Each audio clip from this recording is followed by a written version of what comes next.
What's something that you're working on a little differently in practice, something new that you haven't done yet, whether not so much on the field, just something maybe you're doing with the guys off the field, just something new as you kind of tweak things over the course of the year? You know, I think what we try to do is taper down, because it's important in these last 4 weeks that we come as fresh as we can on Saturday. And particularly in the Ivy League, being a former Ivy League student athlete, there's a lot of demands on these guys all year, academically, athletically, socially. All those things add up, and we can't forget that they're kids, and we have to make sure that we practice as smart as we can, which might mean cutting down a few periods or cutting down some of the contact so that we can bring our A games in terms of effort and energy on Saturday. What's the headspace kind of the team? Obviously, I mean, the record, not what you want it to be, obviously, but, you know, guys, I mean, at this point of the year, you start to look back and you think, wow, it's starting to get really deep into the season. Yeah, you know, it's deep into the season, and so guys, you know, I think guys are frustrated with the record for sure. You know, but at the same time, you have to balance the growth that's occurring with the youth that we have and the standard of winning each Saturday, and that's what we try to balance. To say, hey, let's control what we can control, do the job that you can do, and take care of what you can handle to get better.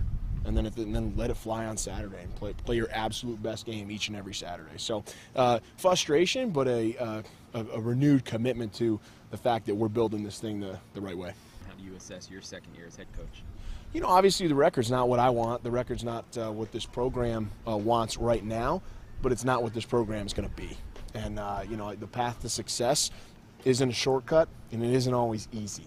But right now we're going through some growing pains, and that's where it is. And I think that if you could come to practice and see how hard these kids work and how hard the staff works and the things that we're working on, they're true to football and they're true to success. And this is nothing different than a building project at any other college football program, including some of our peers in the Ivy League in recent memory in the last 5 years that have gone through their share of struggles and now might be playing for the Ivy first place in the Ivy League this weekend in New Hampshire, or you know from Princeton, the guys that won the title last year that had not been great in Coach Terace's first couple of years. So it's a building process and a building project. It's not great and it's not fun when you're going through it, but you have to concentrate on getting better and you have to make sure you're doing the right things. So from a record standpoint, obviously I'm not grading out very, very well right now, but in terms of a building project, I'm committed to doing the right things and keep going forward. What do you expect from what type of matchup do you expect this Saturday? You know, Princeton's the defending co-champ, so they have to come up here. They just played a very emotional game against Harvard.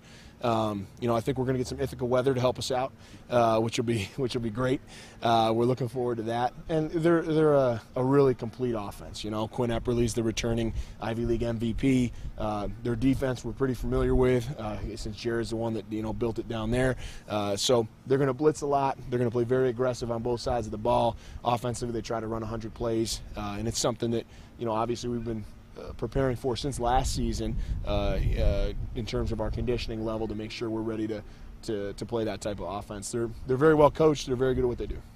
Start obviously wasn't what you wanted in your last home game. You talked about that and how you can really build momentum off that if you can get off to a good start this Saturday. That's huge. To be able to not be digging out from a hole is one thing, but to have an attack type of mindset is something totally different, and that's what we need to have. And when we take this field, this is our home field, and we got to get out there and attack the other team and jump on them and play football the way we know we can play it and let it go and just go and play our best Saturday.